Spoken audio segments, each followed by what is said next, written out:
Fort Mayor Tom Arsenault is back with us again this morning. Good morning. Good morning. Got a lot to discuss this morning. Let's talk about the Moody rating downgrade for our viewers. Explain in layman's terms what that is, because I get confused until you break it down. Rating agencies give a rating.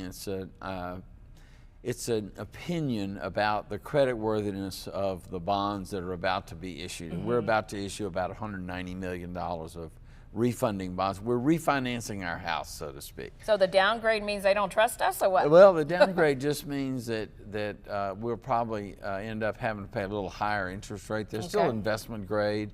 I was pretty disappointed in Moody's because I don't think our circumstances really had changed since the last time that they rated us. So I was a little disappointed in that. Standard & Poor's, which is the other major rating agency, did not downgrade us. They did give a negative outlook, and most of that has to do with our sewer consent decree, in that we're coming to the end of that term, and we have to negotiate an extension of that consent decree, and the uncertainty relating to that is what they were focusing mostly on, plus some opinions about the operating reserve. But luckily it's still investment grade. It's one little step down.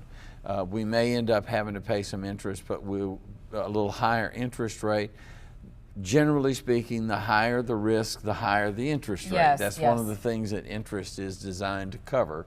And so, but we think we're going to be fine with this, but I was disappointed in Moody's. And we can still cash in the bonds, right? Is that what we're saying? Well, we're still going to do the bond. Yeah, we're still going to do the issuance. Yes, we're going to save us around $8 million ultimately.